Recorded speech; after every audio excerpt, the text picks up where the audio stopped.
Oh, hello wild ones. It's a bit of a dreary day here in the woods, but I'm out today to try camping with this 1950s British Army tent. I've also got a 24-hour ration pack to munch my way through. Come join me. Hey guys, so this tent is a little bit of history right here. This is a canvas tent from the 1950s. I don't think 70 years later it's going to be very waterproof, so for this one I've stuck a tarp over the top. I do intend to try all of my old army tents in bad weather eventually, but I think they're going to need a bit of work. I haven't done that yet, so today we're just trying it in dry conditions under the tarp. So this tent is from post Second World War, the very start of the Cold War era, and I've got what I believe to be the original wooden poles here. I haven't got the original stakes, so we're using these for today, along with a nice vintage mallet. And I'm very pleased to have found this, which is a 1955 British Army ground sheet. So without further ado, let's put this all together, go back in time for the evening.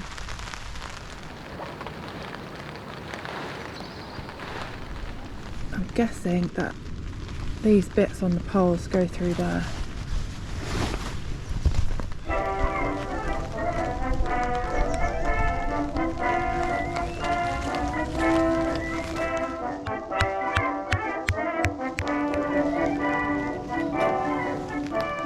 Yeah, look at that. This is so cool. It's already starting to hold itself into that A-frame shape, just with the two pegs on at the end. Let's finish the rest of it. Look at this, it is so cool. There's a little bit of patchwork going on the side there, but inside it looks absolutely massive. I love it so much. It's got that gorgeous old museum smell about it. So let's get this ground sheet in size. 1955. There's not much headroom in here.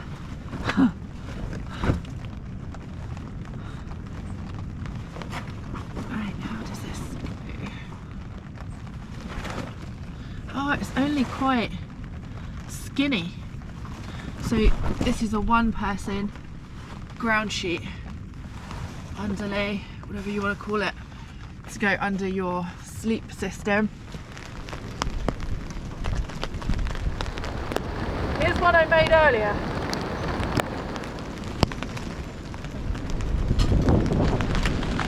I've also got a nice wool blanket. It's lovely and heavy and warm. And here's my ration pack.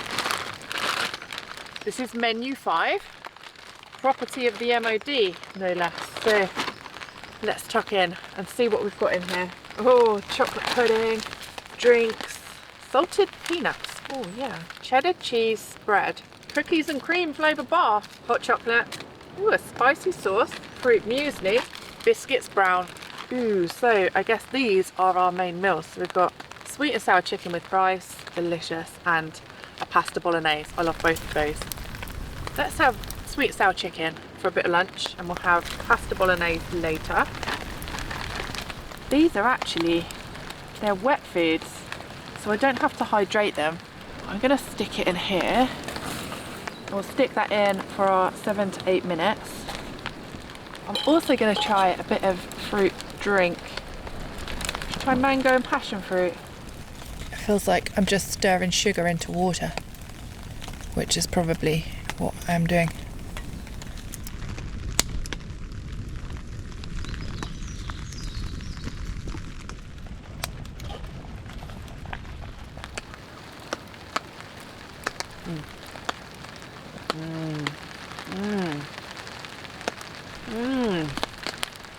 Oh, that is delightful. Tastes like takeaway sweet and sour chicken.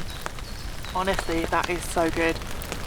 And I think often I expect with the army ration packs that it's going to be really rank, but some of them are really delicious, and all those extra calories, they're going to help to keep you warm as well, which is lovely on a chilly March afternoon like this. So this water here that's already been used to heat that up, I'm going to keep it for later and I'll reuse it. I wouldn't use the water that's had, you know, plastic packaging heating up in it to eat or drink with, but I can use it again to heat up some more meals. So I'll use that for our evening meal later. And next, I'm going to get my bedding in. It's all up in the car already from my last camp last night, so I just got to pop it over here and make a cosy nook. Oh, well cosy.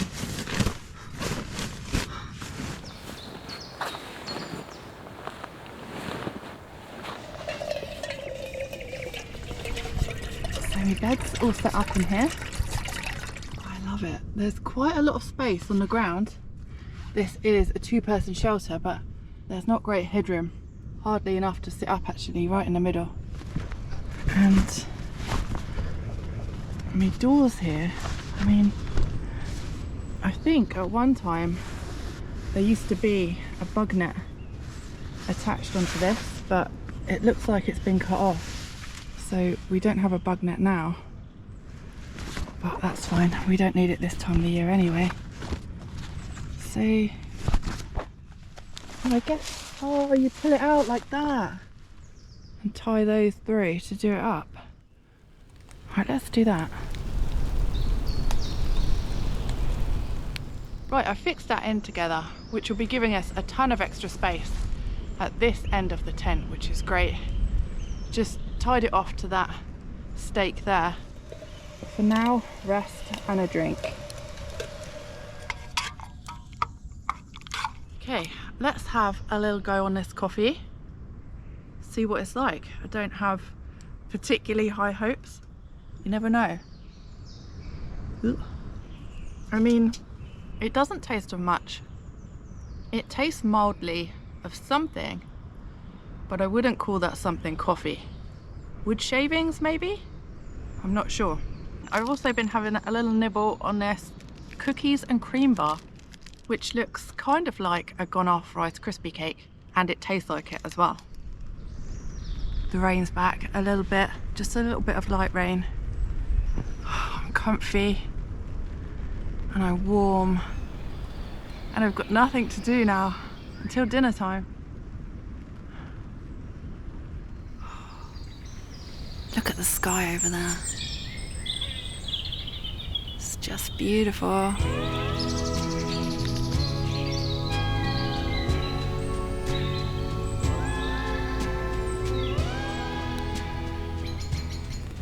Hello. Oh, it's a baby squirrel. Hi. Hello, friend. Oh, you're so tiny. Hi there.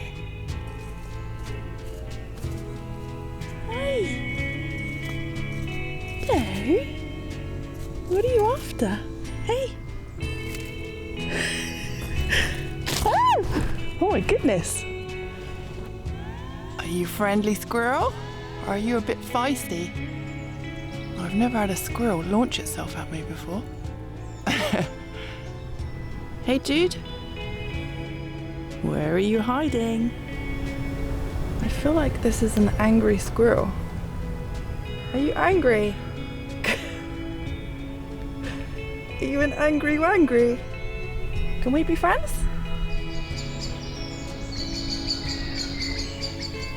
Are you alright? Would you launch yourself at me? What's this one up to? I'm watching you. I'm really enjoying this wool blanket. It's really heavy and it just sort of folds around you like a nice warm hug. It's gorgeous sitting here next to this fire.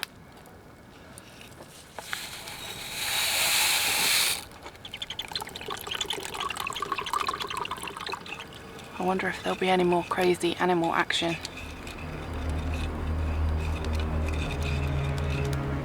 You just never know what's gonna occur here. This is another reason that I'm loving camping next to my car. It gives me the opportunity to use really heavy shelters like this that I wouldn't be able to carry in a rucksack anyway. So this is, I think it's about 4.8 kilos just for the the cover, and the wooden poles, they're about 900 grams, and I'm not sure what the ground sheet is, but I think all in it's going to be over 6 kilos for your shelter, so it's just perfect to be camping out next to a rover with all the pots and pans and stuff.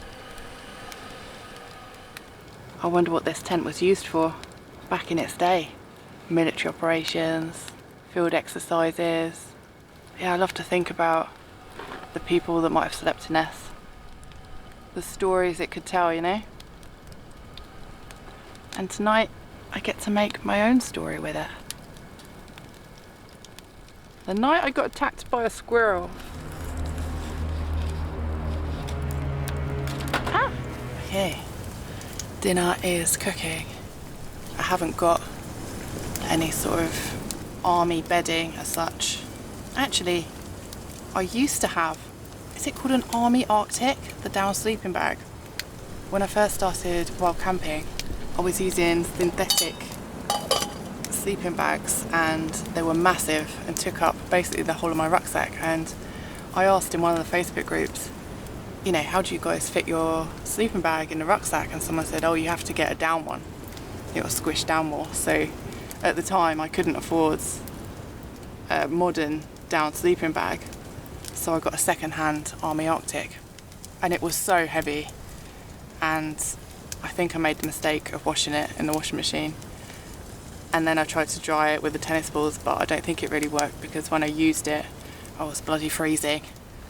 And then I just put it into a bag for storage, but I put it into a bin bag for some reason, just to put it away, and my son, bless him, thought it was rubbish, as you would, because he does the bins for his pocket money, and he just chucked me sleeping bag away.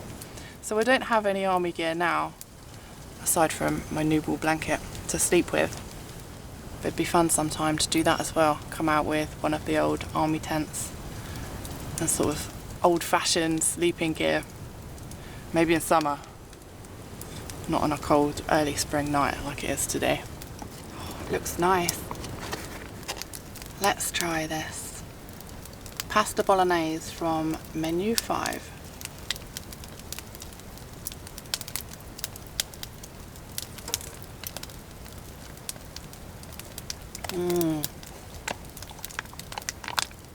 Oh wow, that's really nice. That doesn't taste far off homemade, you know. Oh, I'm loving these meals. And I think this whole ration pack is out of date actually by about a year. I mean, I'll never encourage anyone to eat out of date food, but I don't feel it really matters with these. They're kind of like apocalypse food. It just keeps on going.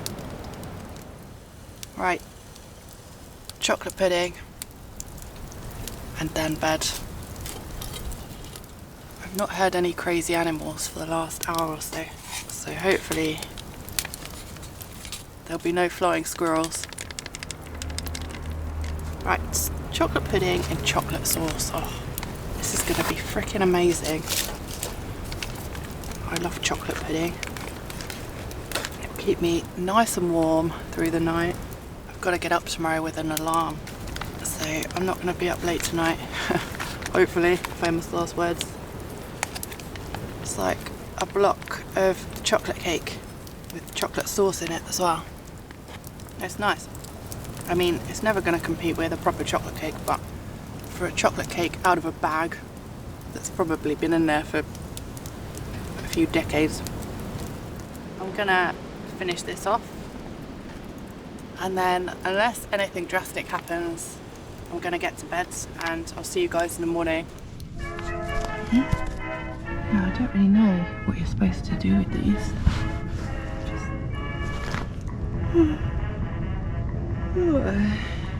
Just leave it like that, I guess. A little bit of ventilation.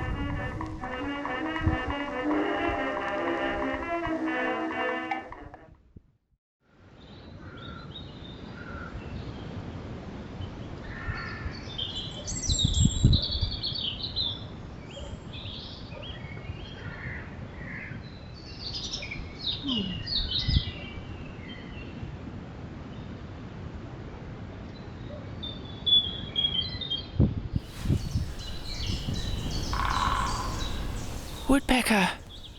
Morning, Mr. Woodpecker. Good morning. It is a beautiful overcast morning in the woods. The birds have been tweeting. Little Robin has been out over there. He's under my car at the moment. And he's got a friend. So I think maybe he's on a date or something. Yeah, it's lovely here. I've not had a bad sleep, about 6 hours. Still waking up. And I really loved sleeping in my canvas tent. I love canvas. It was so dark in there when I woke up, I thought it was night time. It's lovely. But weirdly, the thermometer says it's around the same temperature inside and out. It was about 7 degrees both. So it doesn't seem to have retained much heat, which surprises me because the fabric is so thick. So I'm gonna get my nice breakfast going now. This morning for breakfast, I've got my fruit muesli with milk. I'm assuming I just chuck some water in there.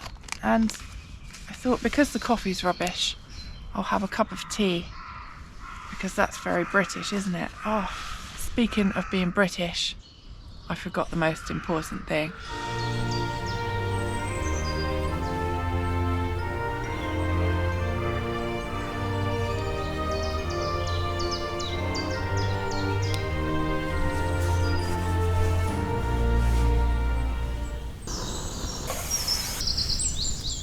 Okay, while that's doing, I'm gonna get on with my muesli. I've got to stick some water in here.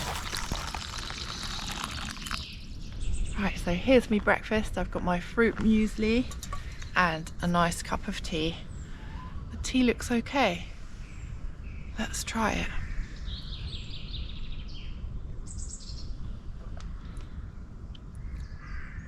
Yeah, it's all right.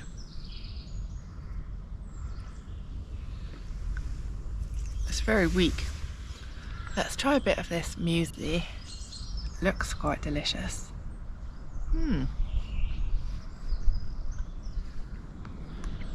It has a little bit of a cardboardy texture, but it's quite edible. Yes, that was quite tasty and filled a hole.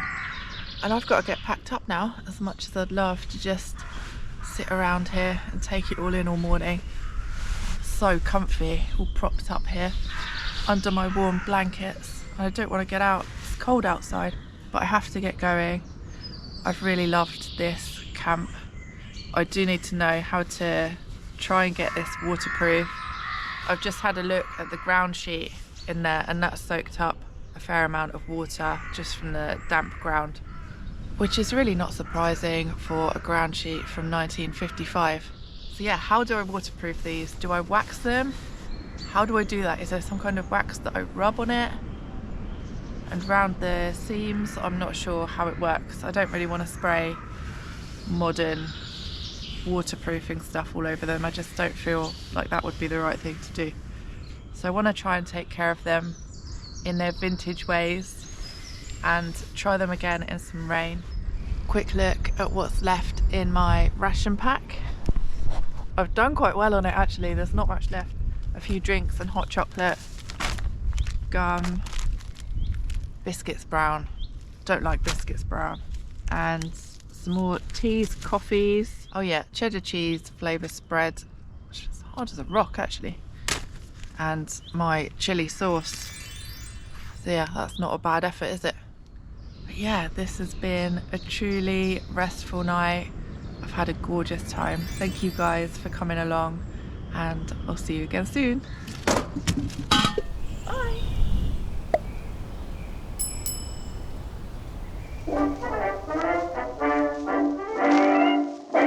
It's already starting to hold itself into that A-shame frape. What? Oh no! I think I've just put my fire out. Oops.